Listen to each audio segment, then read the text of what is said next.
Hey up and welcome to Bercow's Corner. Order! Order! Mr. Callum Adams, it's John Bercow here, former Speaker of the United Kingdom House of Commons. At the request of Yorkshire Apache, I am recording this cameo message to you because I am advised that you're a supporter of Nigel Farage and, quite separately, of Tommy Robinson. Let me deal briefly with each of those two individuals. First, Mr. Nigel Farage stood against me in my Buckingham constituency in 2010. Indeed, I always recall that he fought the Buckingham constituency, but I am pleased to advise you that thanks to the wisdom, judgment and discernment of the voters of Buckingham, the Buckingham constituency fought back. Put simply, he was thrashed, summarily rejected, dismissed out of hand, and consigned to the electoral waste paper basket where he belonged. Why? Because people saw through his simplistic, sloganizing, anti-European political demagoguery. Now, if you don't understand that, I'm not sure I can much help you, but the simple fact is that we're in a world of trade blocs and of power blocs. Voluntarily to exit from our largest trading bloc partner and voluntarily to exit from the largest power bloc of which we were part, the European Union, has been an act of national self-harm. Prating about national sovereignty in an interdependent global economy where geopolitical influence depends upon relationships is extraordinarily foolish.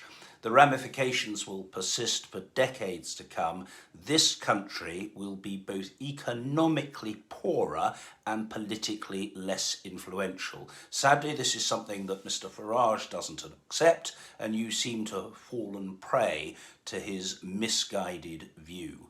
I urge you to read more widely, to consult more fully, to reflect more sensibly, and eventually to arrive at a view superior to that to which you apparently at present cling.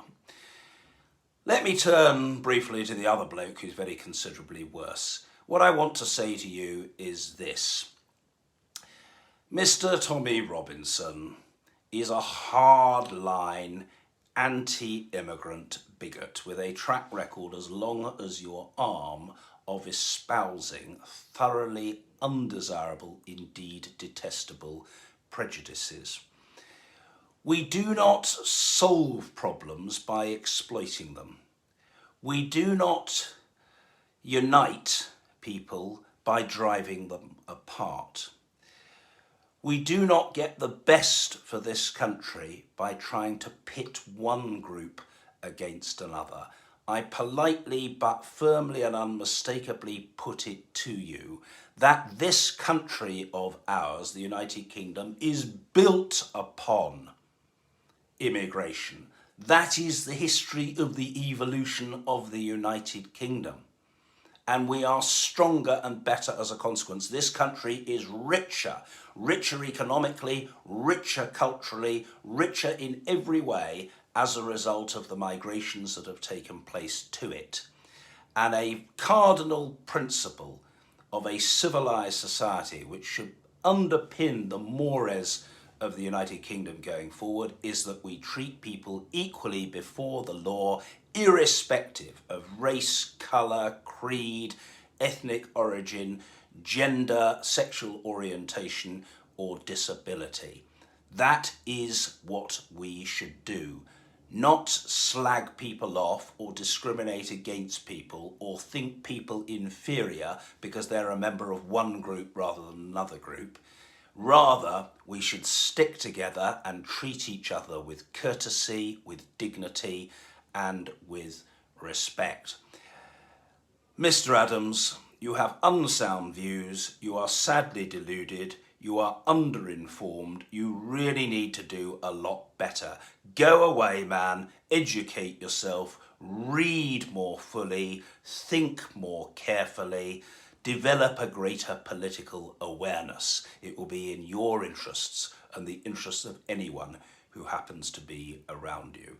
Onwards and upwards. Order! Order. John Bercow.